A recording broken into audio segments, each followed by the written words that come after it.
घर का माहौल बेहद शांत था। लॉन्ज में सभी लोग चाय का आनंद ले रहे थे। राहत अभी जैद इब्राहिम की तरफ चाय बढ़ाने वाली थी कि अचानक दरवाजे पर जोर से दस्तक हुई। सभी की नज़रें हैरानी से दरवाजे की ओर उठीं। जैद की अम्मी, जो राहत की होने वाली सास थीं, तुरंत बोलीं, राहत, देखो कौन आया है। राहत ने चुपचाप सिर हिलाया और दरवाजे की ओर बढ़ गई, जबकि राहत की मां सुरैया बेगम के कान भी दरवाजे की तरफ लगे थे। राहत ने दरवाजा खोला ही था कि कई पुलिस वाले एक साथ अंदर आए थे। उनका रौबदार अंदाज देखकर राहत डरकर एक तरफ को खड़ी हो गई थी। डीएसपी, जो बेहद प्रभावशाली व्यक्तित्व का मालिक लग रहा था, राहत को देखते ही बोले, घर के बड़े लोग कहाँ हैं। राहत ने घबराकर अंदर की ओर इशारा किया था। डीएसपी और बाकी पुलिस वाले तुरंत लॉन्च में दाखिल हो गए। थोड़ी देर पहले जो सुकून का माहौल था, अब वहां डर और बेचैनी छा गई थी। पुलिस ने पूरे घर को घेर लिया था। डीएसपी ने जैद इब्राहिम को गिरफ्तार करने का हुक्म दिया। अचानक एक शोर उठा था। सभी की सांसें जैसे थम गई थीं। जैद के पापा रहमान साहब तुरंत आगे बढ़े और ऊंची आवाज में बोले, आखिर मेरे बेटे का कसूर क्या है और उसे क्यों गिरफ्तार कर रहे हो आप लोग। डीएसपी ने सख्त लहजे में जवाब दिया, जो पूछना है थाने आकर पूछना। आपका बेटा ऐसा गुनाह कर चुका है कि उसे जेल में सड़ना पड़ेगा। ये कहकर डीएसपी ने अपने सिपाहियों को जैद को ले जाने का इशारा किया। जैद का चेहरा गुस्से से लाल हो चुका था, लेकिन वो चुप खड़ा रहा। राहत, जो बुरी तरह घबराई हुई थी, आगे बढ़ी और उनके रास्ते में खड़ी हो गई। उसकी आंखों में आंसू थे। वो भर्राई हुई आवाज में बोली, आप ऐसा क्यों कर रहे हैं। जैद ने कुछ नहीं किया। डीएसपी ने गुस्से से राहत को झिड़कते हुए कहा, हटो लड़की हमारे रास्ते से। तुम्हारे आंसू बहाने से इसकी सजा कम नहीं हो जाएगी। तुम्हारे जैद को इतने कोड़े लगाए जाएंगे कि वो अब इंसान बन जाएगा। राहत की मां सुरैया बेगम आगे आई थीं। उन्होंने अपनी बेटी को थाम लिया। हौसला रखो बेटी, सब ठीक हो जाएगा। जैद ने एक बार राहत की ओर देखा, जैसे कुछ कहना चाहता हो, लेकिन फिर चुपचाप पुलिस के साथ चला गया था। घर का माहौल अब पूरी तरह डर और बेबसी से भर चुका था। हर चेहरा सवालों से घिरा हुआ था। राहत दरवाजे के पास खड़ी आंसू बहाती दिल ही दिल में दुआ कर रही थी कि जैद बेगुनाह साबित हो और जल्दी घर लौट आए। घर में फैली खामोशी अब एक डर की गूंज में बदल चुकी थी। जरीना बेगम, जो अब तक जैद को ले जाने पर खामोश थीं, अचानक चीख चीख कर रो पड़ी थीं। रहमान साहब, ये मेरे बच्चे को कहाँ ले गए। आप कुछ कीजिए, मैं जैद के बिना मर जाऊंगी। ये लोग मेरे बच्चे को मार देंगे। उनकी आवाज़ कमरे में गूंज रही थी और उनकी चीखों ने माहौल को और अधिक बोझल बना दिया था। जिंदगी ने राहत को इतनी बार कठिनाइयों से गुजारा था। उसे लगता था वो मजबूत दिल वाली है। जब उसके पापा उसे इस दुनिया में अकेला छोड़ कर गए थे, तब भी उसने अपने अंदर की हिम्मत नहीं हारी थी, क्योंकि उसे लगता था कि जैद उसे संभाल लेगा। लेकिन आज ये सब देखकर उसका दिल धड़कना भूल गया था। जैद हमेशा उसके लिए एक सहारा रहा था। जैद के पापा रहमान साहब और राहत के पापा अनवर साहब आपस में बहुत अच्छे दोस्त थे और इस दोस्ती को और भी मजबूत करने के लिए दोनों बच्चों का रिश्ता तय कर दिया था। 2 महीने के बाद शादी भी थी। लेकिन पता नहीं अनवर साहब को क्या हुआ कि कुछ ही दिनों से उनके सीने में दर्द महसूस होने लगा था और ये हार्ट अटैक के लक्षण थे जो कोई समझ ही नहीं पाया था। और एक दिन वो अपने सीने पर हाथ रखकर बैठते चले गए थे। सब लोग उनके आसपास जमा हो गए थे और वो दर्द से तड़प रहे थे। इशारा करके सुरैया बेगम से कुछ कहने की कोशिश कर रहे थे और जब सुरैया बेगम ने उनके इशारे समझे तो जल्दी से फ़ोन करके रहमान साहब को बुलाया था, जो 2 घर छोड़कर रहते थे। रहमान साहब को सामने देखकर अनवर साहब ने राहत का हाथ रहमान साहब के हाथों में दिया था कि मेरी बेटी का हमेशा ख्याल रखना। और रहमान साहब ने भी अपने मरते हुए दोस्त से वादा किया था। और तब अनवर साहब ने एक हिचकी ली थी और खामोश हो गए थे और लोगों पर गम के पहाड़ टूट पड़े थे। लेकिन उस समय रहमान साहब ने और जैद ने उन दोनों को संभाला था। हालांकि जरीना बेगम राहत को कुछ इतना खास पसंद नहीं करती थीं। सुरैया बेगम के पास अब रहने का ठिकाना नहीं था, क्योंकि वो किराए के मकान में रहती थीं और अब जब कमाने वाला ही नहीं रहा तो मकान का किराया कहाँ से भरती। और रहमान साहब ने कुछ सोचते हुए सुरैया बेगम और राहत को अपने घर रहने की सलाह दी थी कि 2 महीने बाद तो वैसे भी शादी है। और यूं सुरैया बेगम ना चाहते हुए भी रहमान साहब के घर आ गई थीं। जब जरीना बेगम उस पर गुस्सा करती, जैद आगे बढ़कर उसे बचा लेता था। कभी कभी वो उसे डांटता भी था, ताने देता कि तुम मेरे सिर पर एक बोझ की तरह हो, मेरी नज़रों से दूर क्यों नहीं हो जाती। लेकिन कभी कभी उसका ख्याल भी रख लेता था। यही वजह थी कि राहत उसे नापसंद करते हुए भी दिल के किसी कोने में उसके लिए एक नरम कोना रखने लगी थी। जैद की सख्ती में कहीं ना कहीं उसे एक अपनापन महसूस होता था। जो राहत को उसके करीब होने का एहसास दिलाता। लेकिन आज जो कुछ हुआ था वो जैद के अच्छे होने का सबूत नहीं था। ये जुर्म, ये इल्ज़ाम, ये गिरफ्तारी, सब कुछ राहत के लिए किसी डरावने सपने से कम नहीं था। रहमान साहब, जो अब तक एकदम शांत दिख रहे थे, गुस्से से बोले, तुम परेशान मत हो जरीना, मैं जा रहा हूँ। मैं देखता हूँ इन पुलिस वालों को। हमारे बेटे को कुछ नहीं होगा, मैं सब संभाल लूंगा। तुम होश में आओ। ये कहते हुए वो जल्दी से अपनी गाड़ी की चाबी उठाने लगे। उनके शब्दों में आत्मविश्वास कम और गुस्सा ज़्यादा था, जैसे वो खुद को यकीन दिलाने की कोशिश कर रहे हों कि सब ठीक हो जाएगा। मैं भी आपके साथ चलूंगी अंकल। राहत अपने आंसू पोंछते हुए आगे बढ़ी थी। वो दरवाजे की ओर बढ़ते हुए एक पल के लिए रुके थे, पलटकर राहत की ओर देखा और गहरी सोच में पड़ गए। फिर सख्त लहजे में बोले, अच्छा चलो। जरीना बेगम तुरंत बोल पड़ी, राहत का वहाँ क्या काम? उसे वहाँ लेकर क्यों जा रहे हैं? लेकिन रहमान साहब ने एक गुस्से भरी नज़र जरीना पर डाली थी और वो खामोश हो गई। जरीना बेगम दरवाजे पर खड़ी बेबसी से अपने पति और राहत को जाते हुए देख रही थीं। उनकी आंखों में आंसू थे। वो मन ही मन दुआ कर रही थीं कि जैद को कुछ ना हो। रास्ते भर गाड़ी में खामोशी छाई रही। पुलिस स्टेशन के करीब पहुंचते ही राहत का दिल डर से और तेज धड़कने लगा। न जाने क्यों उसे लगा कि आज की रात उसकी जिंदगी की उन पलों में शामिल होने वाली थी जो कभी न भूलने वाले थे। पुलिस स्टेशन का माहौल गहरी खामोशी में डूबा हुआ था। रहमान साहब और राहत अंदर दाखिल हुए। एक ठंडी सी हवा ने उनका स्वागत किया था। राहत का दिल जैसे धड़कना भूल रहा था। उसका सिर गुलाबी दुपट्टे से ढका हुआ था। अब बड़ी बड़ी मासूम आंखों में उम्मीद की किरण थी कि शायद पुलिस वालों को गलतफहमी हुई है, जैद बेकसूर है। रहमान साहब तुरंत एक हवलदार के पास गए और अपने बेटे की रिहाई की मांग की। हवलदार ने ठंडे लहजे में सिर हिलाते हुए एक और इशारा किया, आपको डीएसपी साहब के कमरे में जाना होगा। रहमान साहब और राहत दोनों उस ओर बढ़े और दरवाजे के पास पहुंचकर अंदर झांका। डीएसपी साहब फोन हाथ में लिए किसी से बात कर रहे थे। उनके चेहरे पर गहरी गंभीरता थी, जैसे वो किसी महत्वपूर्ण मुद्दे पर चर्चा कर रहे हों। रहमान साहब ने धीमी आवाज में सलाम किया और बात शुरू की, सर, मेरी आपसे गुजारिश है कि मेरे बेटे को तुरंत रिहा कर दिया जाए। वो एक शरीफ घराने से ताल्लुक़ रखता है। डीएसपी साहब ने फ़ोन रखकर उनकी ओर देखा, क्यों, तुम्हें पता नहीं है कि तुम्हारे लड़के ने क्या किया है? डीएसपी साहब ने गुस्से से कहा, वो ड्रग्स के केस में फंसा है। इसके साथ साथ न जाने अब तक कितनी लड़कियों की जिंदगियां बर्बाद कर चुका है। उन्हें झांसा देकर, उनकी फैमिली से दूर करके उन्हें मोटी पार्टी को सौंप देता है। हमें तो ये लगता है कि वो यहाँ से जल्दी नहीं निकल पाएगा। उस पर भारी आरोप लगाए गए हैं और जिन कामों में वो शामिल है उसमें उसकी रिहाई नामुमकिन है। ये सुनकर रहमान साहब की हालत अचानक बदल गई। उनका चेहरा गुस्से और फिर अविश्वास के मिले जुले भावों से सख्त हो गया। राहत की आंखों में भी डर और संदेह की लहर दौड़ गई। उसने एक पल के लिए सोचा, क्या ये वही लड़का है जिसे वो बचपन से जानती थी? क्या ये वही जैद है जो हमेशा उसके साथ खड़ा रहता था? सर, आप ये क्या कह रहे हैं? ऐसा हो ही नहीं सकता। रहमान साहब बेकाबू होकर बोले। उनकी आवाज़ में अविश्वास और गुस्सा था। मेरा बेटा शरीफ है, वो कभी ऐसी हरकत नहीं कर सकता। डीएसपी साहब ने सख्ती से कुर्सी से उठते हुए उन्हें गुस्से से घूरा। मेरे सामने बकवास करने की ज़रूरत नहीं, शर्म आनी चाहिए तुम जैसे लोगों को। डीएसपी साहब का लहजा और सख्त हो गया और उनकी आवाज़ इतनी तेज थी कि पूरे कमरे में गूंज गई। अब यहाँ से दफ़ा हो जाओ, वरना तुम्हारे ऊपर भी चार्ज लगाकर अंदर कर दूंगा। रहमान साहब और राहत दोनों एकदम सन रह गए थे। रहमान साहब की आंखों में डर की लहर थी, जैसे वो किसी बहुत बड़े तूफान के सामने खड़े हों। राहत का शरीर भी कांप रहा था और उसका दिल तेजी से धड़क रहा था। वो अभी तक यकीन नहीं कर पा रही थी वो जिस इंसान को जानती थी वो ऐसा भी कर सकता था। दोनों तुरंत बाहर आए थे, जैसे उनके पीछे कोई तूफान चल रहा हो। पुलिस स्टेशन के बाहर आकर रहमान साहब एक बेंच पर बैठ गए और अपने सिर को थाम कर गहरी सांसें लेने लगे। वो उस वक्त पूरी तरह टूट चुके थे। उन्हें समझ नहीं आ रहा था वो क्या करें, किससे मदद लें और इस स्थिति का सामना कैसे करें। राहत ने उनकी ओर एक नज़र डाली और फिर अपनी नज़रें नीचे कर लीं। उसकी आंखों में गम और चिंता का बादल था और वो ये सोच रही थी कि वो अपनी ज़िंदगी में कभी सवाल का जवाब पा सकेगी कि जैद आखिर इस रास्ते पर क्यों आया। थोड़ी देर तक वो चुपचाप बैठी रही। फिर अचानक रहमान साहब ने अपना सिर पकड़ लिया। मैं क्या करूं? मुझे कुछ समझ नहीं आ रहा।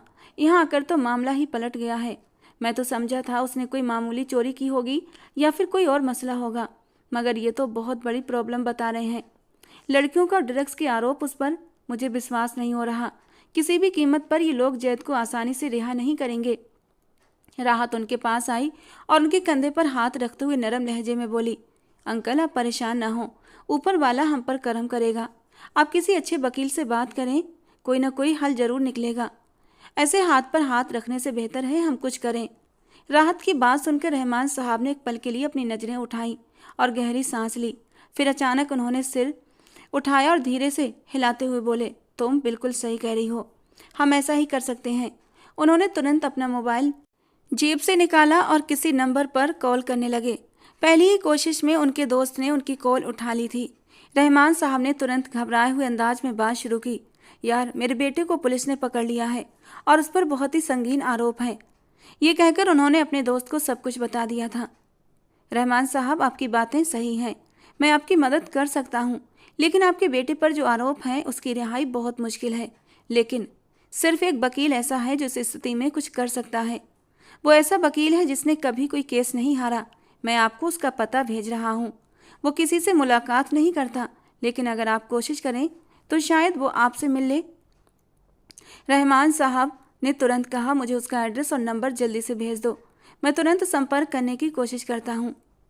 कुछ ही पलों बाद उनके मोबाइल पर एक संदेश आया। अमन जहांगीर एडवोकेट नाम से एक मैसेज था जिसमें वकील का पता और फ़ोन नंबर लिखा हुआ था। रहमान साहब ने इस पते को देखकर तुरंत राहत की तरफ मुड़कर देखा। राहत, चलो हमें इस वकील के पास जाना होगा। राहत ने बिना कुछ कहे सिर हिलाया और दोनों गाड़ी की ओर बढ़े। दोनों के दिलों में एक उम्मीद की किरण जग चुकी थी। वे दिए गए पते की ओर रवाना हो गए। राहत दिल से दुआ कर रही थी कि ये वकील उनकी कुछ मदद करे, क्योंकि इसके अलावा उनके पास कोई और रास्ता भी तो नहीं था। कुछ देर बाद वे उस पते पर पहुंच गए थे। वो एक बड़ी सी इमारत के सामने खड़े थे जहां अमन जहांगीर का घर था। रहमान साहब ने गहरी सांस ली और राहत को देखते हुए कहा, चलो हमें कोशिश करनी होगी। रहमान साहब ने आगे बढ़कर गार्ड से कहा, मुझे सर अमन जहांगीर से मिलना है, खुदा के लिए मेरी उनसे मुलाकात करा दीजिए। अगर आज मेरी उनसे मुलाकात ना हुई तो मैं बर्बाद हो जाऊंगा। गार्ड ने ठंडे स्वर में जवाब दिया, माफ़ करें साहब, किसी से मुलाकात नहीं हो सकती, क्योंकि इस साहब के आराम करने का टाइम है। अगर आपको मुलाकात करनी है तो अपॉइंटमेंट लेकर आइए। ये सुनकर रहमान साहब की आंखों में निराशा की लहर दौड़ गई। इससे पहले कि वो कुछ और कहते, राहत ने गार्ड के सामने हाथ जोड़ दिए। उसकी आंखों में दर्द और विनती की गहराई थी। चेहरा लाल हो चुका था और उसकी आवाज़ कांप रही थी। खुदा के लिए एक बार हमारी मुलाकात सर से करवा दीजिए, हम बहुत दूर से आए हैं। अगर आज हम उनसे न मिल सके तो हम बहुत बड़ी मुसीबत में पड़ जाएंगे। उसका मासूम चेहरा और कांपते हुए होंठ गार्ड के दिल पर असर कर गए थे। गार्ड ने एक पल के लिए राहत को गौर से देखा और फिर रहमान साहब की ओर एक हल्की सी नज़र डाली। देखिए, मैं सिर्फ कोशिश कर सकता हूँ, अगर सर आपसे मिलने के लिए राजी हुए तो आप जा सकते हैं। ये कहकर उसने इंटरकॉम से अंदर बात की। कुछ पलों के बाद उसने दरवाज़ा खोला और दोनों को अंदर जाने का इशारा किया। रहमान साहब की आंखों में सुकून की झलक थी और उनके होठों पर हल्की मुस्कान आ गई, जिसे उन्होंने तुरंत छुपा लिया। जैसे ही वे अंदर दाखिल हुए उनकी नज़र तुरंत गार्डन पर पड़ी थी। दोनों हैरान रह गए थे, क्योंकि गार्डन इतना खूबसूरत था कि ऐसा नज़ारा उन लोगों ने पहले कभी अपनी ज़िंदगी में नहीं देखा था। हर तरफ हरे भरे पौधे, रंग बिरंगे फूल और हल्की सी खुशबू फैली हुई थी। ये बंगला नहीं बल्कि किसी महल जैसा लग रहा था। चमचमाती दीवारें, शाही फर्नीचर और कलाकृतियाँ, जिन्हें देखकर उनका दिल धड़कने लगा था। तभी एक नौकरानी आई जिसने सिर झुकाकर कहा, सर स्टडी रूम में है, आप दोनों को वहीं बुलाया है, आप मेरे पीछे आइए। नौकरानी के साथ भी स्टडी रूम की ओर बढ़ गए थे। जब दरवाज़ा खुला तो सामने ही अमन जहांगीर अपनी शानदार पर्सनालिटी के साथ बैठा था। एक टांग पर दूसरी टांग रखे, उंगलियों में सिगरेट दबाए वो मोबाइल में बिजी था। उसकी पर्सनालिटी में एक खास आकर्षण था। वो बहुत ही शांत और आत्मविश्वास से भरा हुआ नजर आ रहा था, जैसे कोई भी मुश्किल उसके लिए मामूली हो। रहमान साहब और राहत के कदम स्टडी रूम में प्रवेश करते ही रुक गए। उनके सामने अमन जहांगीर की पर्सनालिटी उन्हें बेहद छोटी महसूस करा रही थी। रहमान साहब ने एक नज़र अमन जहांगीर पर डाली और उनकी आंखों में थोड़ी सी चिंता और दर्द दिखाई दिया। राहत की नज़रें भी अमन जहांगीर पर टिकी हुई थीं और वो सोच रही थी, क्या ये वकील सच में उनकी मदद कर सकता है। अमन जहांगीर ने ठंडे स्वर में कहा, आप लोग यहाँ क्यों आए हैं, क्या प्रॉब्लम है आपको? उसकी आवाज़ में कोई झिझक नहीं थी। रहमान साहब ने गहरी सांस ली। सर, हमें आपकी मदद की ज़रूरत है। हमारे बेटे पर गंभीर आरोप लगे हैं और हम पूरी तरह बेबस हो गए हैं। अमन जहांगीर ने एक पल के लिए मोबाइल छोड़ा और दोनों को तीखी नज़र से देखा। उसके चेहरे पर एक अजीब सी ठंडक थी। जिसने आपको मेरा कॉन्टैक्ट दिया होगा, मेरे घर का पता दिया होगा, उसने आपको मेरे तौर तरीके भी बताए होंगे। उसकी आवाज़ में एक ख़ास गंभीरता थी जिसने रहमान साहब और राहत दोनों को बेचैनी से भर दिया था। मैं इस तरह किसी से मुलाकात नहीं करता, सिर्फ इस लड़की की वजह से मैंने हाँ की है। खैर, मेरी कुछ शर्तें हैं, उसके बाद ही मैं आपका केस सुनूंगा। रहमान साहब ने तुरंत दृढ़ता के साथ जवाब दिया। सर, आप आदेश करें, मैं आपकी सेवा में सब कुछ पेश करने को तैयार हूँ। अमन जहांगीर ने एक दिलचस्प निगाह रहमान साहब पर डाली और फिर राहत की तरफ गहरी नज़रों से देखते हुए सवाल किया, इस लड़की का क्या नाम है? उसकी नज़रों की तपिश से राहत घबराती हुई रहमान साहब की पीठ के पीछे छुपकर खड़ी हो गई थी। पता नहीं क्यों उसे अमन की नज़रों से उलझन होने लगी थी। जी सर, इसका नाम राहत नूर है और ये मेरे बेटे जैद इब्राहिम की मंगेतर है। उन्होंने अपनी पीठ के पीछे से हाथ पकड़कर राहत को अपने बराबर खड़ा किया था। अमन जहांगीर की नज़रें अब भी राहत पर ही जमी हुई थीं। हल्का गुलाबीपन लिए उसका दूधिया रंग, बड़ी बड़ी शहद रंग की कांच जैसी आंखें जिनमें इस वक्त डर समाया हुआ था, ऊंची लंबी नाक, सुराहीदार गर्दन, नर्म नाजुक वजूद जिस वक्त नेट के दुपट्टे से उभर कर अमन जहांगीर को अपनी ओर खींच रहा था। ऐसा मासूम हुस्न उसने आज तक नहीं देखा था। जैद इब्राहिम, तुम जैसे पापी इंसान को ये मासूम लड़की डिजर्व नहीं करती। अमन जहांगीर की आंखों में एक चमक आई थी, होठों के कोने पर एक दबी हुई मुस्कुराहट थी। उसने रहमान साहब को देखा और फिर बिना किसी भाव के बोला, आपके बेटे का जैसा भी केस हो, किसी भी मुसीबत में वो फंसा हो, मैं इस केस को आसानी से हल कर सकता हूँ, लेकिन मेरी एक शर्त है। रहमान साहब की आंखों में चिंता और बेचैनी की लहर दौड़ गई। उन्होंने कहा, मुझे आपकी हर शर्त मंजूर है। अमन जहांगीर ने मुस्कुराते हुए कहा, तुम बाहर जाओ, मैं इनसे बात करूंगा। राहत तुरंत सहमकर रहमान साहब को देखने लगी, लेकिन रहमान साहब ने उसे बाहर जाने का इशारा किया। जैसे ही राहत बाहर निकली, अमन जहांगीर ने अपनी निगाहें रहमान साहब पर गड़ा दी और फिर उसकी आवाज़ ने सन्नाटे को भेद दिया। अगर आप अपने बेटे को बेकसूर साबित करवाना चाहते हैं, उस पर लगे सभी आरोप हटवाना चाहते हैं, तो मेरी एक शर्त है। रहमान साहब ने धीरे से सिर उठाया। मैं जैद इब्राहिम की मंगेतर राहत नूर के साथ एक रात बिताना चाहता हूँ। अगर आपको ये मंजूर है तो मैं ये केस सुनूंगा, वरना आप यहाँ से चले जाएं। रहमान साहब उस पल में पूरी तरह से स्तब्ध रह गए थे, जैसे उनके शरीर से सारी ताकत छिन गई हो। उन्होंने फटी फटी निगाहों से अमन जहांगीर को देखा। उनके दिमाग में ज़बरदस्त शोर था, जैसे वो इस बात को समझ न पा रहे थे। उनका दिल डूबने लगा और उनकी जुबान जैसे सूख गई थी। आप क्या कह रहे हैं? रहमान साहब की आवाज़ में डर और हैरानी का मेल था। अमन जहांगीर ने उनकी कमजोरी को महसूस किया और ठंडे लहजे में कहा, यही शर्त है रहमान साहब, इसके बिना आपका बेटा ना तो बच सकता है और ना ही आपका केस हल हो सकता है। रहमान साहब की आंखों में अब एक अजीब सी लाचारी और बेचैनी थी। वो असहाय हो गए थे, जैसे सारी शक्ति उनके शरीर से छिन चुकी थी। उनके दिल में एक बड़ा भारी तूफान मचा हुआ था, जिसमें खुद की इज्जत, राहत की इज्जत और अपने बेटे की जिंदगी का संघर्ष चल रहा था। अमन जहांगीर की आंखों में कोई भावना नहीं थी। वो बिल्कुल बेपरवाह नजर आ रहा था, जैसे उसके लिए ये कोई बड़ी बात ना हो। उसकी पर्सनालिटी में छुपी गहराई और ताकत का असर साफ झलक रहा था और रहमान साहब की आंखों में लाचारी के सिवा कुछ भी न था। अमन जहांगीर ने तुरंत अपने मोबाइल पर कॉल डायल किया और इशारा किया रहमान साहब चुप रहें। उसने कॉल को स्पीकर पर डाल दिया ताकि रहमान साहब भी सुन सकें। अमन एक गंभीर लहजे में बोला, जैद इब्राहिम नाम का कोई केस आया है क्या? डीएसपी साहब की आवाज़ तुरंत उसके कानों तक पहुंची। जी सर, आया है। आप उसे जानते हैं क्या? अगर आप चाहते हैं तो मैं अभी रिहाई दे देता हूँ। सब ठीक है? रहमान साहब ये आवाज़ सुनकर हैरानी से अमन जहांगीर की तरफ देखने लगे। अभी कुछ समय पहले वही डीएसपी उन्हें कड़े लहजे में वहाँ से निकाल चुका था और अब अचानक उसकी एक कॉल पर इतना विनम्र कैसे हो गया? उनका दिमाग इस बदलाव को समझने में बेचैन था। अमन जहांगीर ने मुस्कुराकर रहमान साहब को देखा और फिर डीएसपी साहब से कहा, नहीं, अभी कोई काम नहीं, फिलहाल उस लड़के का ख्याल रखो। मैं आपको दोबारा कॉल करूंगा। जी जी सर, जैसा आप चाहें। डीएसपी साहब की आवाज़ में नरमी थी और उसके बाद फ़ोन कट हो चुका था। रहमान साहब की नज़रें अमन जहांगीर पर टिक गईं। वो अपनी जगह से उठे और अमन जहांगीर के सामने जाकर खड़े हो गए। मुझे आपकी शर्त मंजूर है। आप जो राहत के साथ करना चाहते हैं कर सकते हैं, लेकिन बस मेरे बेटे को कुछ नहीं होना चाहिए। अमन जहांगीर ने एक ठंडी और तंजिया निगाह रहमान साहब पर डाली थी और फिर सिर हिलाकर बोला, देखिए, मैं ज़बरदस्ती में यकीन नहीं रखता। आप अपनी होने वाली बहू को अच्छे से ये बात समझा दें। अगर उसने मेरी बात नहीं मानी या मेरी कोशिशों को नकारा तो मैं आपकी मदद नहीं करूँगा। मुझे उसका पूरा सहयोग चाहिए।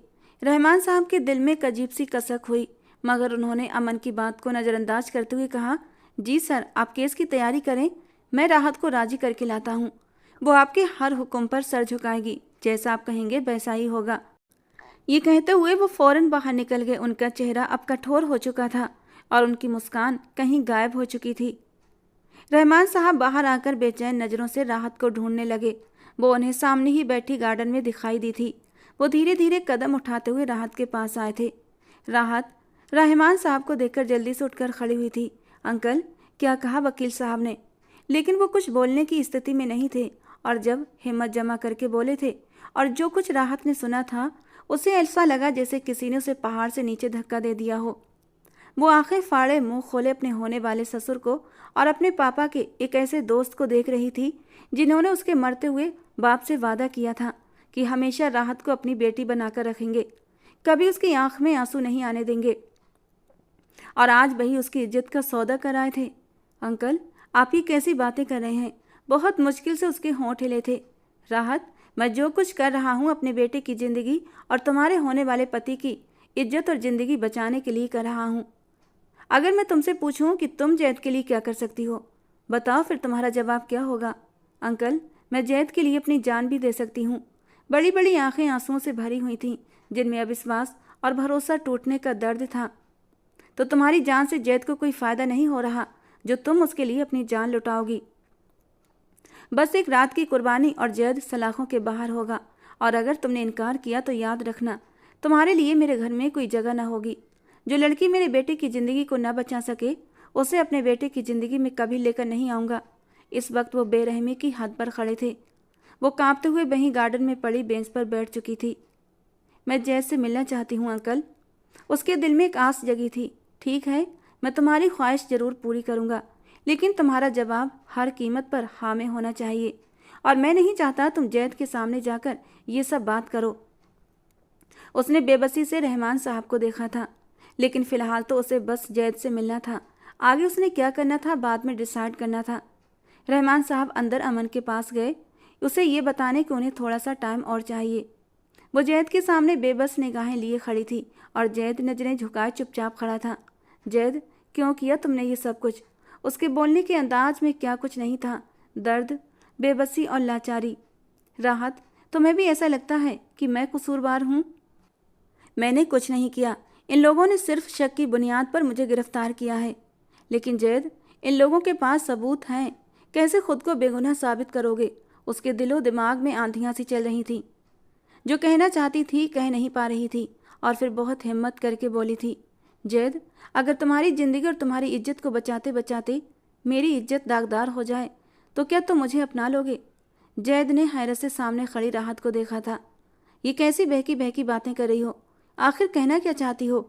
उसकी आंखों से आंसू बह पड़े जो उसने जल्दी से अपने दुपट्टे के कोने से साफ कर लिए थे और फिर उसने बिना डरे सारी बात जैद के सामने रख दी, क्योंकि अब जैद ही एक आखिरी सहारा था जो उसे बचा सकता था। उसे तो लगा था जैद उसकी बात सुनकर गुस्से से गजबनाक हो जाएगा, लेकिन ऐसा कुछ नहीं हुआ था।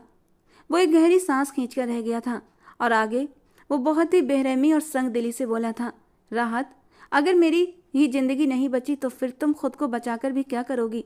मुझे लगता है अमन जहांगीर की शर्त मान लेने में कोई बुराई नहीं है। और राहत को उसकी बात सुनकर ऐसा लगा था जैसे जीने की आखिरी उम्मीद भी छिन चुकी थी। वो तो एक बेगैरत इंसान से दिल लगा बैठी थी। उसे सामने खड़े इंसान से घिन और नफरत महसूस होने लगी थी। वो उल्टे कदमों वापस आ गई थी और जैद उसे आवाज़ें देता रह गया था, हरगिज़ भी नहीं, मैं अपनी इज्जत का सौदा नहीं करूँगी एक ऐसे इंसान को बचाने के लिए जो खुद अपनी होने वाली बीबी की इज्जत दांव पर लगा रहा था। मुझे नहीं रहना इन बेगैरत लोगों के बीच। वो आंसू पोंछती हुई पुलिस थाने से बाहर निकली थी, लेकिन रहमान साहब तो उसका ही इंतजार कर रहे थे, क्योंकि राहत उनके बेटे की ज़िंदगी के लिए आखिरी उम्मीद की किरण थी। वो उन्हें नज़रअंदाज करते हुए आगे बढ़ी थी, जबकि रहमान साहब ने उसकी कलाई पकड़ी थी। कहाँ जा रही हो? हमें अभी और इसी वक्त अमन जहांगीर के पास जाना पड़ेगा। उसने एक झटके से अपना हाथ छुड़ाया था। हरगिज़ भी नहीं, निकाल दें आप मुझे अपने बेटे की ज़िंदगी से, अपने घर से, लेकिन मरकर भी अपनी इज्जत का सौदा नहीं करूंगी। नहीं रहना मैंने आप जैसे लोगों के घर में। वो चीख पड़ी थी और रहमान साहब ने उसकी कलाई को मजबूती से दबोचा था। खबरदार, खबरदार, जो एक शब्द भी मुंह से निकाला, चलो और कुछ भी बोलने की ज़रूरत नहीं है। वो उसे खींचते हुए गाड़ी में बिठा चुके थे और सीधा अमन जहांगीर के कोठी पर जा पहुंचे थे। अपनी मर्जी से अमन जहांगीर के पास चली जाओ, वादा करता हूँ इतना सब कुछ हो जाने के बाद भी अपने घर की बहू बनाऊंगा। और अगर मेरी बात न मानी तो भूल जाओ कि तुम्हारी माँ अब इस दुनिया में जिंदा है। और वो उसे बेबस निगाहों से उस इंसान को देख कर रह गई थी। वो चुपचाप गाड़ी का दरवाज़ा खोलकर निकल गई थी और मुर्दा कदमों से कोठी के अंदर दाखिल हो चुकी थी, जहाँ बाहर हॉल में ही अमन जहांगीर सोफे पर टांग जमाए बैठा था। जैसे उसे उम्मीद थी राहत जरूर आएगी। वो उसके सामने जाकर खड़ी हो गई और अमन के होठों पर एक मुस्कान उभरी थी। सोफे से उठकर उसने उसकी कलाई पकड़ी और सीधा रूम के अंदर ले गया। सोफे पर बिठाते हुए खुद भी उसके करीब बैठा था। हो गई तसल्ली तुम्हारे दिल को? किस उम्मीद से तुम उस जैद के पास गई थी कि वो तुम्हें बचा लेगा? अच्छी तरह जानता हूँ मैं उस इंसान को।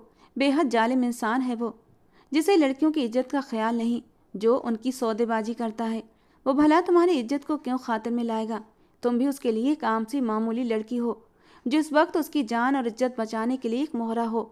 ये कहते कहते अमन ने हाथ बढ़ाया उसके आंसू पोंछने के इरादे से, लेकिन राहत बिदक कर सोफे से खड़ी हो गई थी। नहीं, प्लीज़ मेरे करीब मत आना, मैं जी नहीं सकूंगी, मैं मर जाऊंगी। वो फूट फूट कर रो पड़ी थी। आप मेरे साथ एक रात बिताना चाहते हैं ना? मैं राजी हूँ। आप मेरे साथ एक नहीं, दो नहीं, जितनी चाहे रातें गुजार सकते हैं। मैं उफ तक नहीं करूँगी, बल्कि आपको अपनी तरफ से खुली इजाज़त दूंगी। लेकिन बस आपसे हाथ जोड़कर एक ही रिक्वेस्ट है, मेरे करीब आने से पहले मुझसे एक जायज़ रिश्ता जोड़ लें, मुझसे निकाह कर लें। उसके बाद मेरे करीब आएंगे तो कम से कम मुझे ये तो सुकून होगा कि मैं एक जायज़ रिश्ते के बाद ही आपके करीब आई हूँ। नाजायज़ तरीके से आप मेरे करीब आए तो मुझे खुद से ही घिन महसूस होगी। जब आपका मुझसे दिल भर जाए तो आप मुझे तलाक दे देना। और उसकी ये बातें सुनकर अमन एक गहरा सांस खींचकर रह गया था। वो तो उस लड़की से कुछ और ही कहना चाहता था, लेकिन जब उसने निकाह वाली बात रखी तो पता नहीं क्यों अमन के दिल में भी ये ख्वाहिश जागी थी कि वो इस मासूम और बेसहारा लड़की को सहारा दे। उसने उसी वक्त जेब से मोबाइल निकाला था और किसी को फ़ोन करने लगा। आधे घंटे बाद ही उसके घर में कुछ लोग आए थे, जिनमें एक निकाह पढ़ाने वाले मौलवी साहब भी थे।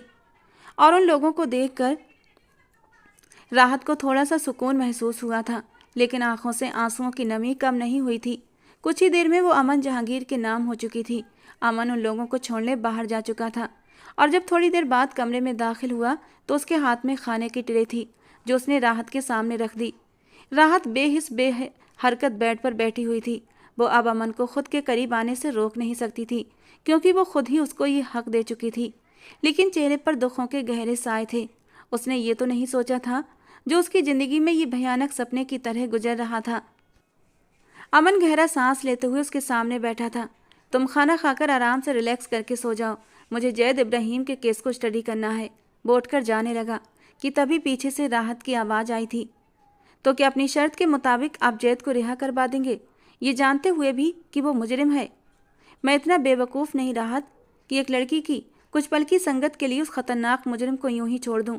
तुम्हें अपने पास रखने का मेरा कुछ और ही मकसद था।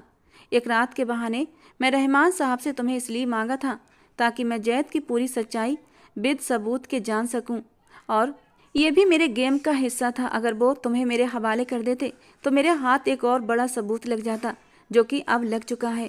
उसके चेहरे पर एक गहरी मुस्कान थी, जैसे उसका काम आसान हो गया था। वो आगे बोला, लेकिन तुम जिस तरह डरी हुई थी, जिस तरह जैद और रहमान साहब ने तुम्हें मेरे हवाले कर दिया, मुझे बहुत दुख महसूस हो रहा था कि जो लोग तुम्हारी इज्जत की परवाह ना कर सके और अपनी इज्जत और ज़िंदगी को बचाने में लग गए, वो आगे तुम्हारा क्या साथ देंगे? क्या वो लोग तुम्हें कबूल कर लेते जब तुम एक रात गुजार कर उन लोगों के पास जाती? हरगिज़ भी नहीं। इसीलिए मैंने तुम्हें अपना कर तुम्हें वो मान और सम्मान दिया है जिसकी तुम हकदार हो। घबराओ मत, मैं तुम्हें कुछ भी नहीं कहूँगा। बस मैं पूरी रात केस स्टडी कर लूँ, उसके बाद तुम्हें जैद के खिलाफ गवाही देनी होगी। बोलो मंजूर है। लेकिन लेकिन सर, मेरी माँ उस घर में अब तक मौजूद है। चिंता मत करो, तुम्हारी माँ को कुछ नहीं होगा, वादा करता हूँ। और राहत कुछ पल सोचने के बाद गर्दन हाँ में हिला चुकी थी और वो हल्के से मुस्कुराता हुआ कमरे के साथ लगे स्टडी रूम में जा चुका था, जबकि राहत अपने आंसू पोंछते हुए सामने रखे खाने को देखने लगी थी। उसका बिल्कुल भी मन नहीं कर रहा था, इसलिए खाने की ट्रे टेबल पर रखकर तकिया सही करके लेट गई थी। उसे विश्वास नहीं हो रहा था कि इस दुनिया में जैद इब्राहिम जैसे लोग हैं तो अमन जहांगीर जैसे अच्छे लोग भी मौजूद हैं। और फिर अगले ही दिन रहमान साहब अमन जहांगीर की कोठी पर हाजिर थे। सर, जैसा आपने कहा था मैंने वैसा ही किया। अब आप लड़की को हमारे हवाले कर दें और मेरे बेटे को बाइज्जत बरी करवा दें। रहमान साहब की बात पर अमन जहांगीर तंजिया कहकहा लगाकर हंस पड़ा था।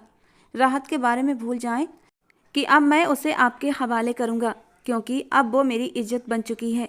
रात ही मैंने उससे निकाह कर लिया है और मैं अपने उसूलों का गिरा हुआ नहीं हूँ जो नाजायज़ तरीके से एक लड़की का फ़ायदा उठाता। खैर, ये सब छोड़ें, आपके बेटे के केस की सुनवाई 3 दिन बाद अदालत में होगी। अभी फ़िलहाल आप जा सकते हैं। ये कहकर अमन जहांगीर रुका नहीं था, लंबे लंबे कदमों से अपने कमरे में जाकर बंद हो गया था, जबकि रहमान साहब तो हक्का बक्का कितनी देर तक खड़े रहे थे। उन्हें तो विश्वास ही नहीं हो रहा था कि वो राहत से निकाह कर चुका था। खैर, उन्हें ज़्यादा परवाह नहीं थी, उन्हें तो बस अपने बेटे को बचाना था।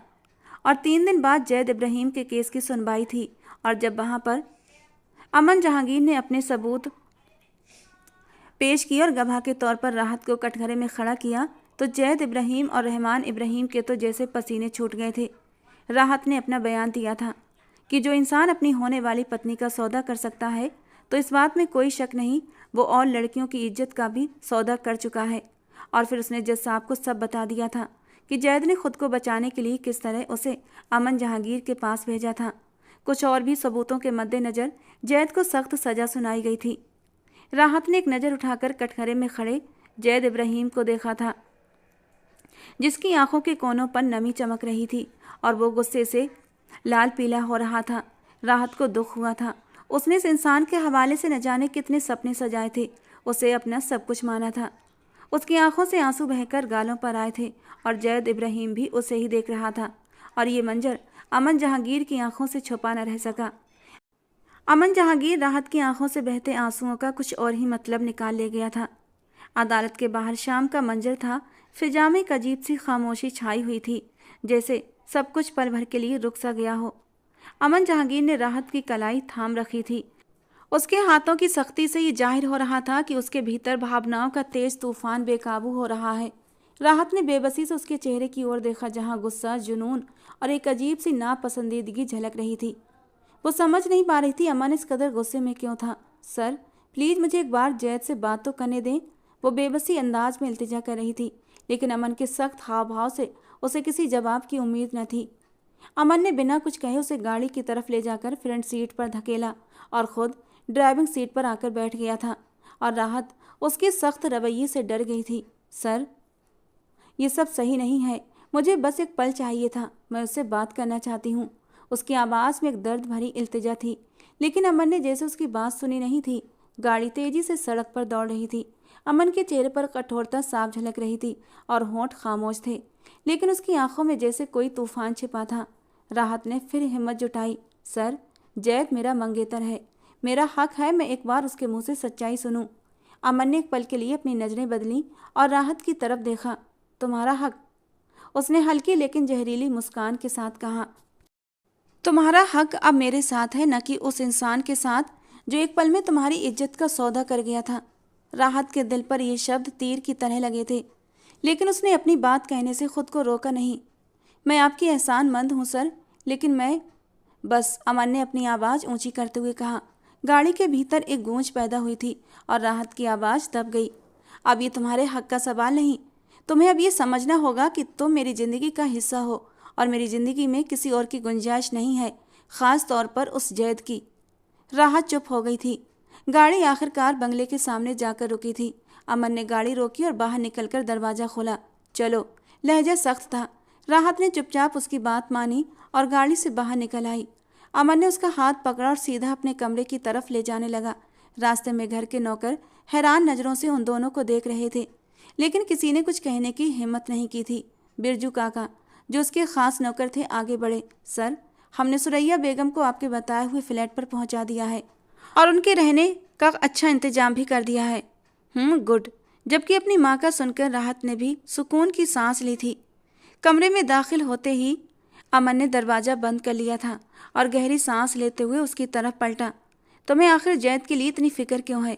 क्या तुम्हें नहीं लगता कि तुम्हारी वफादारी अब मेरे साथ होनी चाहिए? कमरे में एक अजीब सी खामोशी छा गई थी। अमन की नज़रें राहत पर गड़ी थीं और राहत की आंखों में डर और बेबसी के साए लहरा रहे थे। उसके दिल में एक जंग चल रही थी, लेकिन वो इस सब को समझने से कासिर थी।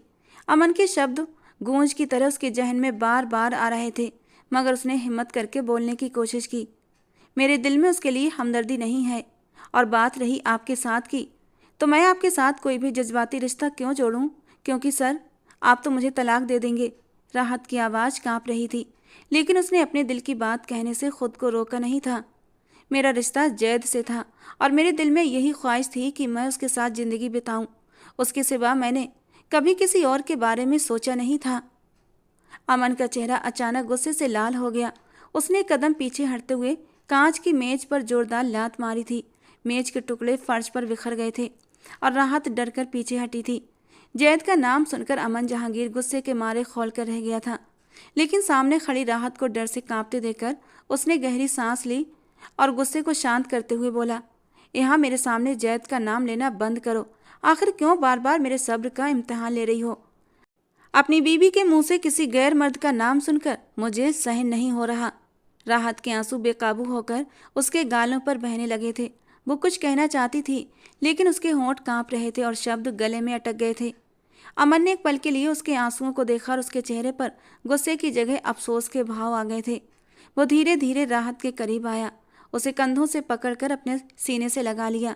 राहत की हल्की हल्की सिसकियां अमन के दिल में दर्द की लहर बनकर दौड़ गईं। तुम समझ क्यों नहीं रही हो राहत? अमन की आवाज़ अब पहले से धीमी और नरम हो चुकी थी। मैं तुमसे मोहब्बत करने लगा हूँ। हाँ, मैं इस बात को मानता हूँ कि मैंने तुमसे शादी तुम पर तरस खाकर की थी, तुम्हें सहारा देने के इरादे से की थी, लेकिन अब मैं तुमसे मोहब्बत करने लगा हूँ। तुम मेरी इज्जत हो, मेरी गैरत हो। तुम कुछ भी कहो, लेकिन मैं मजबूर हूँ। क्या करूँ? तुमसे दूर होने का ख्याल मुझे बेचैन कर देता है। तुम मेरी बीवी हो, मेरी मिल्कियत, मेरी इज्जत, मेरा सब कुछ, और अब मैं किसी भी कीमत पर तुम्हें खोने के बारे में सोच भी नहीं सकता। ये कहते कहते उसने राहत को खुद से अलग करके बेड पर बिठाया था और उसके हाथों को अपने हाथों में थाम लिया, जबकि राहत को यकीन नहीं आ रहा था कि वो ये सब कुछ सुन रही थी। अमन ने गहरी सांस लेकर आगे कहा, मैं अमन जहांगीर हूँ राहत। मेरी शख्सियत में ये शामिल नहीं कि मैं अपनी चीज़ों को या अपने लोगों को खुद से दूर जाने दूँ।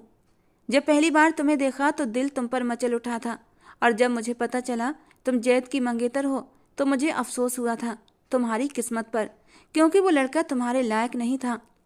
मैंने रहमान जी के सामने उनके बेटे को बचाने के लिए डील रखी थी कि एक रात के लिए तुम्हें मेरे पास छोड़ दें।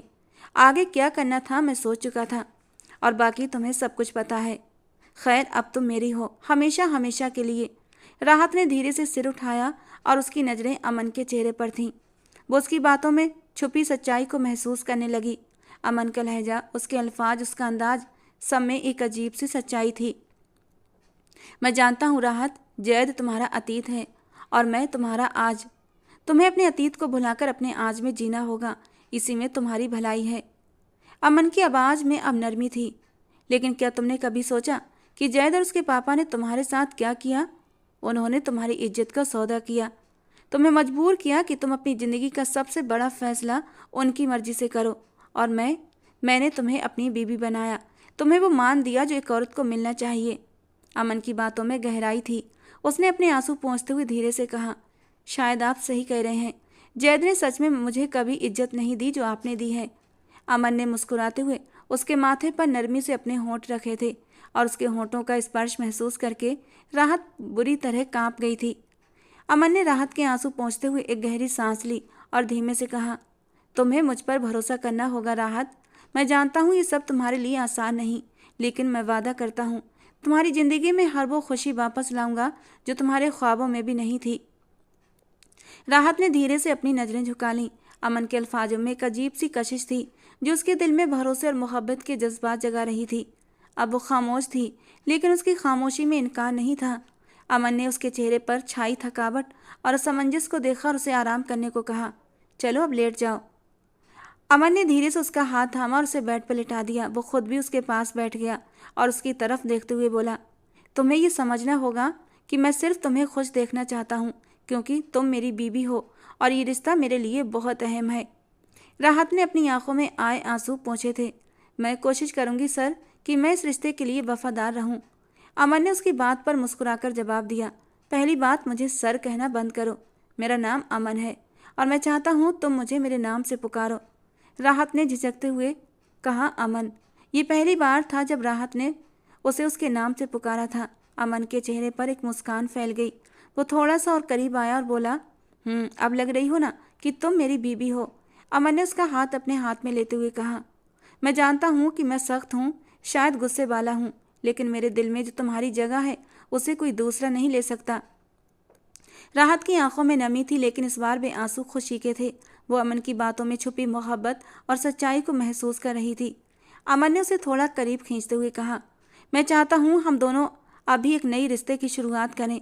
मैं तुम्हारे माजी की बात नहीं करूँगा, बस हम दोनों अपनी ज़िंदगी को इस तरह जिएंगे जैसे हम आज से अपनी नई ज़िंदगी शुरू कर रहे हैं। ये कहते कहते अमन जहांगीर ने हल्के से अपने होंठ उसके होंठों से रब कर दिए थे और इस हरकत पर राहत के पूरे शरीर में करंट दौड़ा था। उसने शर्माते हुए अपनी नज़रें झुका लीं। अमन ने उसे तसल्ली दी और कहा, ये हमारी कहानी का नया अध्याय है और हम दोनों इसे मिलकर लिखेंगे, और मैं वादा करता हूँ ये अध्याय हमेशा खुशियों से भरा होगा। और आज राहत की आंखों में इकरार था, और इस इकरार को देखकर अमन जहांगीर कहाँ अपने होश में रहने वाला था। उसने साइड लैंप ऑफ कर दिया था और राहत के पहलू में लेटकर उसे अपनी बाहों में समेट लिया। वो धीरे धीरे उस पर बादल बनकर छा रहा था और राहत ने उसकी मजबूत पनाहों से निकलने की कोशिश नहीं की थी, बल्कि खुद अमन जहांगीर का साथ दे रही थी। और उसका साथ पाकर अमन जहांगीर और भी जुनूनी हुआ था। वो अपनी शिद्दतें उसके नर्म नाजुक वजूद पर लुटाने लगा था। तुम्हारी नाजुक खूबसूरती ने तो आज मुझे और भी दीवाना कर दिया, राहत। वो उसके कान में सरगोशी करने लगा था, जबकि राहत का चेहरा शर्म से लाल हो रहा था, क्योंकि वो कुछ ही देर में शर्मो हया के सारे पर्दे गिराते हुए उसकी गर्दन को चूमने लगा था। और अब धीरे धीरे उसके दहकते हुए होंठ उसकी ब्यूटी बोन से होते हुए धड़कनों पर जाकर रुक गए थे। नर्म नाजुक धड़कनों का एहसास अमन जहांगीर को किसी और ही दुनिया की सैर करा रहा था। और जैसे ही राहत की नरम गुदाज धड़कनों ने उसके होंठों का स्पर्श महसूस किया था, वो सिसकारी लेते हुए मचल उठी थी। उसने मचल कर राहत के बालों में अपनी उंगलियां फंसाई थीं और अमन जहांगीर ने उस तड़पती मचलती नाजुक सी राहत को दोबारा से अपने सीने में भींच लिया था। उसके नाजुक बदन की उभरती खूबसूरती को महसूस करके वो बुरी तरह दीवाना हुआ था। ये रात बेहद हसीन थी और दोनों एक दूसरे में बुरी तरह गुम अपनी मोहब्बत की नई कहानी लिख रहे थे। सुबह राहत की आंख खुली तो खुद को अमन जहांगीर की बाहों में देखकर हल्के से मुस्कुराई थी, लेकिन जब खुद पर और अमन जहांगीर पर निगाह पड़ी तो जल्दी से शर्माकर उठ बैठी थी। उसके उठने पर अमन जहांगीर की आंख खुली थी और दोबारा से खींचकर राहत को उसने अपनी बाहों में समेट लिया था। अमन, छोड़ें प्लीज़, टाइम पता है क्या है? 12 बजने वाले हैं। घड़ी का काम है आगे बढ़ते रहना, लेकिन अभी फ़िलहाल मुझे किसी की परवाह नहीं। चुपचाप मेरी बाहों में लेटी रहो। आपको कोर्ट भी जाना होगा ना? नहीं, बिल्कुल भी नहीं, आज मैं कहीं भी नहीं जा रहा। वो नींद से भरी आवाज़ में बोलते हुए अपने होंठों से उसके गालों को छू गया था। और जब अमन जहांगीर के हाथ शरारत करते हुए हाथ से बढ़ने लगे तो राहत समझ गई अब फरार की कोई राह नहीं थी। वो दोबारा से अमन जहांगीर के जुनून को सहने के लिए तैयार हुई थी, क्योंकि उसे खुद उसके जुनून में मज़ा आता था, दिल को एक सुकून मिलता था। दोनों एक दूसरे की मोहब्बत में गुम अपनी ज़िंदगी के नए सफ़र पर आगे बढ़ रहे थे। अमन जहांगीर उसे एक नाजुक से फूल की तरह संभाल कर रखता था। वो अपनी माँ से मिलने भी जाती थी। उसकी माँ भी बहुत खुश थी, क्योंकि उन्हें अमन जहांगीर जैसा दामाद मिला था। पूरे 6 महीने के बाद जैद इब्राहिम पैरोल पर छूट कर आया था, और जब उसे राहत और अमन जहांगीर की शादी की खबर मिली थी, वो गुस्से से आग बबूला हो गया था। नाश्ते की टेबल पर बैठा अमन जहांगीर नाश्ता कम कर रहा था, राहत को ज़्यादा निहार रहा था और उसकी नज़रों से राहत पजल हो रही थी। इस तरह शर्माओगी तो मुझे लगता है कहीं अभी इसी वक्त कमरे में लेकर न जाना पड़े, क्योंकि तुम्हारा ये शर्माया हुआ रूप मेरे जज्बातों को भड़का रहा है। अमन ने शरारत से उसके शर्म से लाल होते गालों को देखते हुए कहा था। वो 2 महीने के लिए शहर से बाहर गया हुआ था और ये 2 महीने दोनों ने बहुत तड़प कर गुजारे थे। अब सामने बैठी राहत उसके जज्बातों को बहका रही थी। उसकी बात पर राहत ने नजरें झुकाई थी और हल्की सी मुस्कान दी थी। वो कुछ कहने ही वाली थी कि अचानक सामने नौकर खड़ा था। क्या बात है? अमन ने सख्त लहजे में पूछा। उसे इस वक्त अपनी प्राइवेसी में किसी की दखलंदाजी बर्दाश्त नहीं हो रही थी। नौकर ने घबराते हुए कहा, साहब, कोई जैद इब्राहिम आए हैं और वो बाहर बहुत शोर मचा रहे हैं। अमन का चेहरा गुस्से से लाल हो गया, माथे पर बल आए थे। जैद, उसने दांत भींचते हुए कहा। राहत जो ये सब सुन रही थी तुरंत घबरा गई। वो जल्दी से अमन के पास आई थी और उसका हाथ थाम लिया। प्लीज अमन, खुद के गुस्से पर काबू रखना। अमन ने गहरी सांस ली, लेकिन उसके चेहरे के भाव ये बता रहे थे कि वो बहुत मुश्किल से अपना गुस्सा काबू में कर रहा है। तुम जानती हो राहत कि मैं अपनी हदें नहीं लांघता, लेकिन कोई मेरी हद लांघे मुझे ये गवारा नहीं। राहत ने बेबसी से उसका हाथ थामा। मुझे पता है, लेकिन मैं नहीं चाहती कोई और परेशानी खड़ी हो। अमन ने एक पल के लिए उसकी ओर देखा और फिर उसके डर को देखकर अमन ने नजरें झुकाई। बोला, ठीक है चलो, लेकिन तुम मेरे साथ रहोगी। वो दोनों नीचे की ओर बढ़े। अमन के कदम मजबूत थे, लेकिन गुस्सा उसके चेहरे पर साफ झलक रहा था। राहत उसके पीछे पीछे आई थी, दिल में अजीब सी बेचैनी लिए हुए। नीचे पहुंचते ही जैद की आवाज़ सुनाई दी, जो तेज और गुस्से से भरी हुई थी। राहत, तुम यहाँ क्या कर रही हो? क्या ये सच है कि तुमने इस आदमी से निकाह कर लिया? जैद की आवाज़ पूरे कमरे में गूंज उठी। अमन ने अपनी नज़रें उठाई और जैद की तरफ देखा। जैद की आंखों में गुस्से के साथ हिकारत थी। तुम यहाँ क्या कर रहे हो? अमन ने सख्त लहजे में पूछा। जैद ने राहत की तरफ इशारा करते हुए कहा, मैं इसका मंगेतर हूँ और मैं उसे यहाँ इस हालत में देखकर हैरान हूँ। तुमने इसके साथ क्या किया है? राहत ने कुछ कहने के लिए कदम बढ़ाए, लेकिन अमन ने उसे अपने पीछे किया और ख़ुद जैद के सामने खड़ा हो गया। तुम जिस लहजे में बात कर रहे हो वो मेरे सामने बिल्कुल भी काबिल कबूल नहीं। अगर तुम कुछ जानना चाहते हो तो पहले अपने लहजे को सही करो। जैद ने व्यंग हंसी के साथ कहा, ठीक है, तुम सफाई दो। क्या ये तुम्हारी बीवी है या तुमने इसे ज़बरदस्ती अपने कब्जे में कर रखा है? अमन ने जैद की आंखों में देखते हुए शांतिपूर्वक कहा, हाँ, ये मेरी बीवी है और हम अब दोनों अपनी ज़िंदगी के फैसले खुद कर चुके हैं और तुम्हारा यहाँ अब कोई हक नहीं बनता कि तुम हमारी ज़िंदगी में दखल दो। जैद ने गुस्से में कहा, यह झूठ है। राहत सिर्फ मेरी है। उसने मेरे साथ वफादारी करने का वादा किया था। तुमने इसे मजबूर किया होगा। राहत ने आंसू भरी आंखें जैद की ओर देखा और धीरे से कहा, जैद, मैंने कभी तुम्हारे साथ ऐसा कोई वादा नहीं किया था और जो तुमने मेरे साथ किया उसे मैं कभी भुला नहीं सकती। तुम और तुम्हारे पापा ने मेरी इज्जत को ठेस पहुंचाने की कोशिश की थी। जैद ने झटके से कहा, यह सब झूठ है। तुम ये सब इस आदमी के कहने पर बोल रही हो।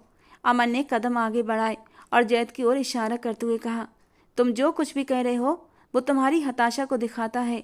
तुमने इस लड़की को कभी इज्जत नहीं दी और ना ही तुम उसके लायक हो। राहत अब मेरी बीवी है और मैं उसे वो सब कुछ दूंगा जो तुम कभी न दे सके। जैद ने गुस्से में कहा, तुम उसे मेरी मोहब्बत से दूर नहीं कर सकते। अमन ने गहरी नज़र राहत की तरफ डाली और फिर जैद की ओर मुड़कर कहा, मोहब्बत वही होती है जो इज्जत और भरोसे के साथ हो। तुमने उसकी इज्जत को दागदार करने की कोशिश की थी और तुम्हें मोहब्बत की बात करने का अब कोई हक नहीं। राहत ने अमन की ओर देखा। उसकी आंखों में एक अजीब सी चमक थी। वो जान चुकी थी कि अमन ही वो इंसान है जो उसके लिए सही है, वही इंसान जिसने उसकी इज्जत को सबसे ऊपर रखा। जैद ने आखिरकार हार मानते हुए टूटे हुए स्वर में कहा, यह ठीक नहीं है। तुमने मुझे धोखा दिया है राहत। अमन ने जैद की ओर एक आखिरी नज़र डाली। अब बेहतर होगा तुम यहाँ से चले जाओ, वरना मेरे गुस्से से बच नहीं पाओगे। अमन गुस्से से जैद की तरफ बढ़ा था, लेकिन इससे पहले ही राहत ने उसका हाथ पकड़ लिया। नहीं, प्लीज़ अमन, तुम मुझसे कुछ नहीं कहोगे। राहत के रोकने पर अमन ने राहत को अजीब सी नज़रों से घूरा था। जैद चला गया। राहत ने अमन की तरफ देखा और धीरे से कहा, शुक्रिया अमन, आपने आज मुझे वो इज्जत दी है जो शायद किसी और ने कभी ना दी। वो कुछ और कहती इससे पहले ही अमन ने नाराज निगाह उस पर डाली थी और अंदर की तरफ कदम बढ़ा दिए। अमन की नाराज़गी भरी नज़रों ने राहत को अचानक परेशान किया था। वो दरवाज़ा बंद करते हुए अंदर चला गया और राहत वहीं खड़ी रह गई। उसके दिल में अजीब सा बोझ हुआ। वो जानती थी अमन का गुस्सा सिर्फ बाहरी था, लेकिन उसका दिल उसे मनाने पर मजबूर कर रहा था। कुछ पलों तक खुद से उलझने के बाद वो धीरे धीरे कदम उठाती हुई अंदर कमरे की तरफ बढ़ी थी। कमरे पर दस्तक दी। क्या है? अंदर से अमन की थकी हुई आवाज़ आई। क्या मैं अंदर आ सकती हूँ? राहत ने धीमी आवाज़ में पूछा और अमन ने कोई जवाब नहीं दिया, लेकिन दरवाज़ा खोल दिया। राहत ने दरवाजे को धीरे से खोला और अंदर आ गई। अमन सोफे पर बैठा हुआ था। उसकी आंखों में उलझन और माथे पर गहरे बल थे। अमन, राहत ने झिझकते हुए कहा, लेकिन उसने नजरें नहीं उठाई। राहत ने हिम्मत जुटाई और उसके पास जाकर जमीन पर बैठ गई। क्या आप मुझसे नाराज हैं? अमन ने गहरी सांस ली और कहा, नाराज नहीं हूँ, बस ये समझ नहीं आता तुम्हारे दिल में अब भी जैद के लिए जगह क्यों है। राहत ने उसकी ओर देखा। उसकी आंखों में बेबसी और दिल की गहराइयों में सच्चाई थी। आप गलत समझ रहे हैं अमन, जैद के लिए मेरे दिल में कोई जगह नहीं। अगर होती तो मैं आपके साथ यहाँ ना होती। फिर ये सब क्यों? तुम्हारी वो निगाहें, मुझे उसे चोट पहुँचाने से रोकना, ये सब क्या था? और क्यों आगे बढ़कर नहीं कहा कि तुम मुझसे मोहब्बत करती हो, उससे नहीं? उसके साथ रिश्ता सिर्फ एक मजबूरी का सौदा था। राहत ने धीरे से उसके हाथ पर अपना हाथ रखा। वो मैंने जैद को बचाने के लिए नहीं कहा था अमन, बल्कि मैं आपको कुछ भी होते नहीं देख सकती। जैद गंदगी से लिपटा हुआ एक बुरा इंसान है। आप उस पर हाथ उठाते तो कुछ छींटें आपके ऊपर भी जरूर उठती, और मुझे ये बिल्कुल भी गवारा नहीं था। वो अपने किए की सजा पा चुका है और अब भी कानून की नज़र में है। कानून उसे अपने तरीके से देख लेगा।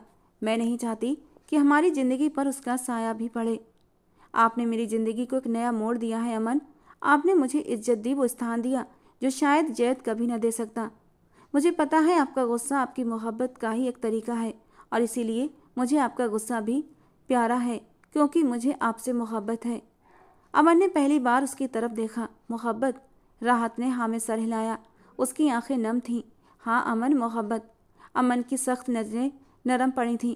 उसने धीरे से उसके हाथ पर अपनी पकड़ मजबूत की थी। तुमने मेरे अंदर के सख्त आदमी को नरम कर दिया है राहत। राहत ने मुस्कुराते हुए कहा। तो क्या आप मुझे माफ़ कर देंगे? अमन ने हल्का सा मुस्कुराते हुए जवाब दिया। माफ़? मैंने तुम्हें कभी गलत नहीं समझा। ये मेरी अपनी उलझनें थीं जिन्होंने मुझे तुमसे दूर किया। वे दोनों एक दूसरे को देखकर मुस्कुराए। राहत ने धीरे से कहा, मैं आपको कभी मायूस नहीं करूंगी। आपका साथ मेरे लिए सबसे कीमती है। अमन ने उसे अपने पास खींचा और नरमी से कहा, और मैं वादा करता हूँ हमेशा तुम्हारा साथ दूंगा, चाहे हालात जैसे भी हों। ये वो पल था जहाँ दोनों के दिल एक दूसरे के लिए पूरी तरह से जुड़े हुए थे। राहत ने अपने दिल में शांति महसूस की, और जब राहत को अपनी गर्दन पर गर्म सांसों का एहसास हुआ तो उसने कसमसाकर अमन की बाहों से निकलने की कोशिश की थी। लेकिन अब ये मुमकिन कहाँ था? 2 महीने से वो उसके लिए तड़प रहा था, और जब ये पल नसीब हुए थे तो मुमकिन ही नहीं था कि वो राहत को खुद से दूर जाने देता। उसने कसकर उसे अपनी बाहों में समेट लिया था, और कुछ देर की कोशिशों के बाद राहत ने भी अपना आप उसके हवाले कर दिया था और अमन को अपनी ज़िंदगी का एक अहम हिस्सा मान लिया था। ज़िंदगी में हर इंसान को इज्जत, मोहब्बत और विश्वास चाहिए। मोहब्बत का मतलब एक दूसरे के करीब आना और फिजिकल होना ही नहीं होता, बल्कि एक दूसरे को समझना, इज्जत देना और ज़िंदगी के हर मोड़ पर एक दूसरे के साथ खड़ा रहना होता है। जो इंसान आपकी इज्जत करे और आपकी रक्षा करे, वही आपका असली साथी होता है। दोस्तों, आज की हमारी कहानी कैसी लगी कमेंट बॉक्स में ज़रूर बताना। पसंद आई हो तो प्लीज़ लाइक करना। रोज़ एक नई कहानी सुनने के लिए हमारे चैनल को सब्सक्राइब करना। मिलते हैं दोस्तों अगली किसी नई रोमांटिक कहानी के साथ।